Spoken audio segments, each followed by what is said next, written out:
Porque a liturgia do culto, ela é um serviço. É um serviço que prestamos para Deus. Talvez as igrejas que você tenha visitado não tenham uma liturgia impressa. Mas todas elas possuem, e aqui nós vamos substituir a palavra liturgia por roteiro. Elas podem não ter uma liturgia, mas elas têm um roteiro. Um roteiro a ser seguido. Seja no culto, seja na reunião de oração, seja na consagração que eles façam. A maioria das igrejas, com seus dirigentes, os seus líderes, eles vão produzir em casa o que vai acontecer em alguma atividade da igreja. Ele não vai chegar na hora e ficar procurar o texto de salmo, procurar esse texto. Não, ele vai parar em casa, uma boa perspectiva, ele vai orar antes, e ali ele vai procurar o texto.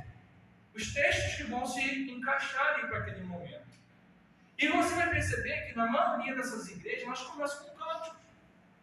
Depois você tem talvez uma oração, talvez uma leitura bíblica, mais cânticos, mais uma leitura bíblica agora para fazer o dízimo e a oferta, cante-se mais alguns cânticos, aí você vai ter a oração, que vai orar lá pela pregação da palavra, você depois, talvez depois da pregação, mais cânticos, e aí você encerra seu culto, né, com então mais uma oração.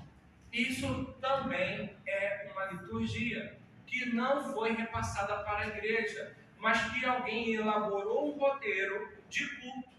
Isso é serviço. Então, o culto é um serviço que nós prestamos diante de Deus. O culto e as atividades da igreja, onde servimos, nós devemos entender que servimos em nosso trabalho, no nosso dia a dia, e também devemos exercer o serviço no dia do Senhor.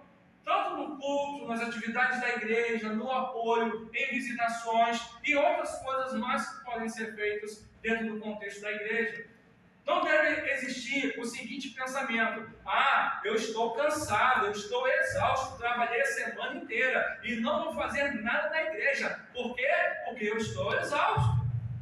Mas quando pensamos assim, na verdade estamos dizendo que nós preferimos servir ao mundo do que servir a Deus.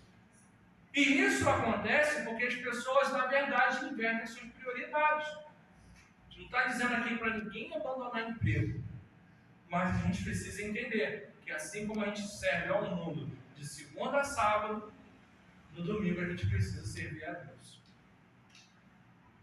E que lições extraordinárias a gente pode tirar disso aqui? Primeiro, a prioridade é glorificar a Deus. Davi colocou a honra do Senhor acima do seu próprio conforto. Antes de pensar em seu descanso, ele preocupou-se com a adoração, a presença de Deus no meio do seu povo. A segunda lição extraordinária, o zelo pelo local de culto e pela adoração. Davi entende que é necessário um local adequado para servir a Deus. O coração regenerado, ele deseja que Deus seja honrado e servido conforme a sua vontade, no melhor ambiente possível. Então o rei Davi fica inquieto, por isso que ele fica incomodado, ele fica insatisfeito, por isso ele começa a expressar: não darei sono nos meus olhos, nem repouso as minhas pálpebras, até que eu encontre um lugar para o Senhor, morada para o poderoso de Jacó. O pastor Charles Spurgeon, em cima desse texto, ele diz assim: deveríamos desejar uma habitação para Deus mais do que para nós mesmos. Deus deveria ter o melhor de todas as coisas. E aí ele faz a citação de 2 Samuel 7,2. Aqui estou eu, morando num palácio de cedro, enquanto a arca de Deus permanece numa simples tenda. Que são palavras do rei Davi. E o pastor continua: devemos ser guiados pela casa de Deus ao buscar uma casa para nós mesmos.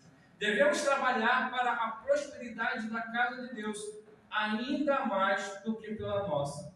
Nada tornará o sono nosso tão doce como ver prosperar a igreja de Deus. Nada nos fará perder mais sono do que vê-la decrescer.